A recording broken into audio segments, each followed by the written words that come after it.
Good afternoon and welcome back to Shir Soul Sound. Today we're here at the beautiful Brightstone in Passaic, New Jersey, and we're going to talk about gain staging made easy.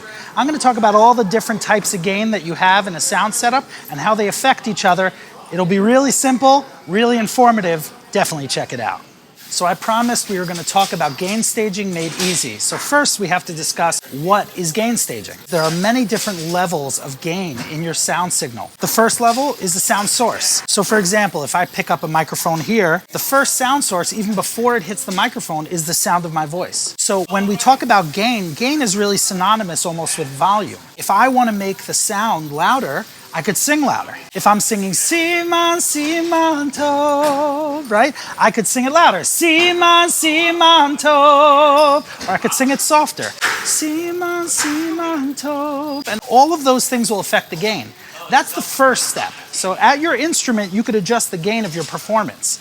Then, when you put a microphone before it, you have the next level of gain. I have my microphone here, and there's something called a preamp. So if you go in, you could see here my preamp level.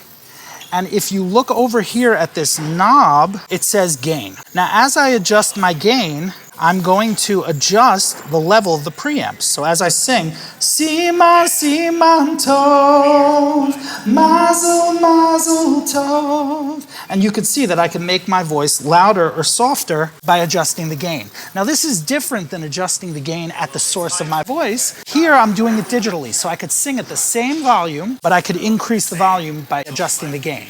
That's one level of gain staging. The next level is equalizing, EQ. In EQ, you're going to be changing parts of the sound and not changing other parts of the sound. So you'll be changing maybe the high frequencies and not the low frequencies. For example, if I have a high voice, Siman, Siman Tov, I may want less of those highs and more of the lows. Let me show you how we could do that here. So we come into the mixer here and you see we have different points here that we could change the gain. So any point that I click on, I can then use my knob here to adjust the gain of just that frequency. And I can make that louder or I can make that softer. That's only changing the gain of certain parts of the sound. As I adjust my EQ, it's going to adjust the way the gain knob responds. So for example, if I set my preamp well and then I boost my EQ, I could go into clipping. I can go into distortion. And as a result, you're going to need to leave some headroom on your preamp, which means leaving a little extra room because when you go to the next steps, you're going to be introducing more gain to the sound.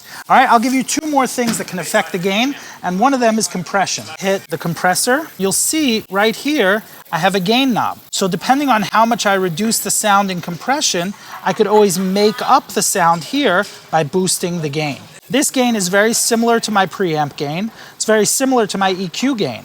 But as we're adding gain, we're affecting the sound. The last level that I'll show you is our effects. Here I have a digital reverb. When you add reverb to a sound, you could make it appear as though it's louder, and some reverbs may make your sound appear as though it's softer. And the same is true with delay. As you add delay, it may make the sound appear louder, which means that you're adding some gain through that effect. So whether it's equalization, which is EQ, or compression, or effects, as you go through your system of setting up your sound, you want to be very sensitive to which gains you've added and which gains you've cut. One last opportunity to adjust the gain. Let me show you. Once you get to the speaker, on this gain knob, I have the opportunity to make it louder or to make it softer. If I put the gain knob at 0, I'm not affecting the sound. Whatever's coming into the speaker is going out equally at unity.